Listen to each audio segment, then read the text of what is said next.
Subscribe ಆಗಿ bell ಬಟನ್ನನ್ನು ತಪ್ಪದೆ press ಮಾಡಿ. ನಮಸ್ಕಾರ ವೀಕ್ಷಕರೇ, ಜಾನಪದ ಕಣಜ 217ಕ್ಕೆ ತಮ್ಮೆಲ್ಲರಿಗೂ ಸ್ವಾಗತವನ್ನ ಬಯಸ್ತಾ ಇದ್ದೇನೆ.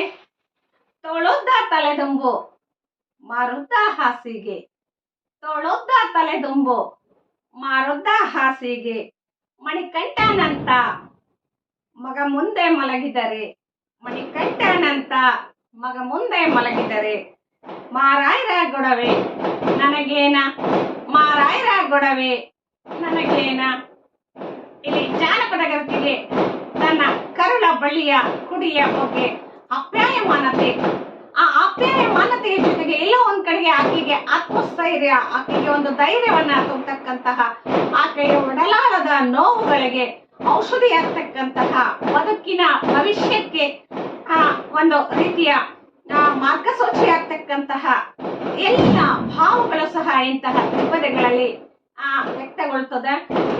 ಪತಿಯ ಸ್ಥಾನವನ್ನ ತುಂಬಲಿಕ್ಕೆ ಮತ್ತೆ ಯಾರಿಂದನೂ ಸಾಧ್ಯ ಇಲ್ಲ, ಅದು ತನ್ನ ಮಗುವಿನಿಂದ ಮಾತ್ರ ಅನ್ನುವ ಒಂದು ಗಟ್ಟಿತನದ ಒಂದು ಮಾತುಗಳನ್ನ ನಮ್ಮ ಜಾನಪದ ಗರ್ತಿಯರು ಸಾಕಷ್ಟು ಇಂತಹ ತ್ರಿಪದಿಗಳಲ್ಲಿ ಹೇಳ್ತಾ ಹೋಗಿದ್ದಾರೆ.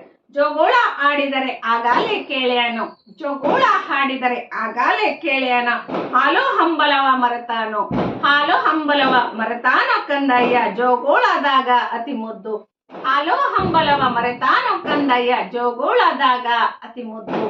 ಆ ಜೋಗುಳ ಹಾಡ್ತಾ ಹಾಡ್ತಾ ತನ್ನ ಭವಿಷ್ಯದ ಬದುಕಿನ ಭವಿಷ್ಯವನ್ನ ಕಟ್ಕೊಳ್ಳಿಕ್ಕೆ ಗರ್ತಿ ಏನೆಲ್ಲ ಮಾತುಗಳನ್ನ ಹಾಡ್ತಾಳೆ ಅನ್ನುವಂಥದ್ದನ್ನ ನೋಡಿದಾಗ ಏನೋ ಒಂದ್ ಕಡೆಗೆ ಆರ್ಥಿಕ ಒಂದು ಅಭದ್ರತೆ ಇದ್ದಂತಹ ಆ ಒಂದು ಕೃಷಿ ಸಮುದಾಯಗಳಲ್ಲಿ ಯಾವತ್ತಿಗೂ ಒಂದು ಅರೆಯದಲ್ಲಿ ಗಂಡನ ಆಶ್ರಯ, ವಯಸ್ಸಾದಾಗ ಮಗನ ಆಶ್ರಯ ನಮ್ಗೆ ಬೇಕಾಗ್ತದೆ. ಅಂತಹ ಮಗನನ್ನ ನಾನು ಜತನವಾಗಿ ಕಾಪಾಡ್ಕೋಬೇಕು, ಅವನ ಒಂದು ಆಶ್ರಯ ನನ್ಗೆ ಬೇಕು.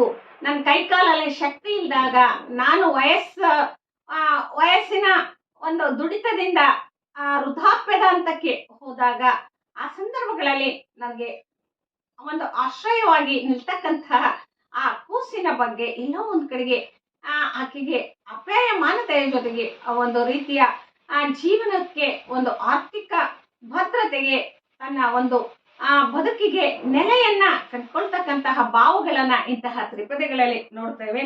ಅತ್ತಾರೆ ಅಳಲವ್ವ, ಅತ್ತಾರೆ ಅಳಲವ್ವ ಈ ಕೂಸು ನನಗಿರಲಿ, ಅತ್ತಾರೆ ಅಳಲವ್ವ ಈ ಕೂಸು ನನಗಿರಲಿ, ಕೆಟ್ಟಾರೆ ಕೆಡಲಿ ಮನೆಗೆಲಸ, ಕೆಟ್ಟಾರೆ ಕೆಡಲಿ ಮನೆಗೆಲಸ, ಕಂದನಂತಹ ಮಕ್ಕಳಿರಲವ್ವ ಮನೆ ತುಂಬ, ಮಕ್ಕಳಿರಲವ್ವ ಮನೆ ತುಂಬ ಅಂತ ಹೇಳಿ ನಮ್ಮ ಜಾನಪದ ಗರ್ತಿ ಯಾಕೆ ಹೇಳ್ತಾ ಇದ್ಲು ಅಂದ್ರೆ, ಆರ್ಥಿಕ ಅಭದ್ರತೆಯಲ್ಲಿ ಆಕೆಗೆ ಒಂದಷ್ಟು ಆತ್ಮಸ್ಥೈರ್ಯ ತುಂಬಲಿಕ್ಕೆ ಮಕ್ಕಳು ಬೇಕು ಅಂತಕ್ಕಂಥದ್ದು ಆಗಿನ ಕಾಲಘಟ್ಟದಲ್ಲಿ ಅದು ಅಗತ್ಯನೂ ಆಗಿತ್ತು. ಕೃಷಿ ಮೂಲ ಸಂಸ್ಕೃತಿಯಲ್ಲಿ ಕೈಕಾಲು ಗಟ್ಟಿ ಇರೋವರೆಗೆನೆ ಕೆಲಸಗಳನ್ನ ಮಾಡ್ಲಿಕ್ಕೆ ಸಾಧ್ಯ. ನಂತರ ಬೇರೆಯವರ ಆಶ್ರಯದಲ್ಲಿ ಇರುವಂತಹದ್ದು ಸಹಜವಾಗಿರ್ತಕ್ಕಂಥದ್ದು.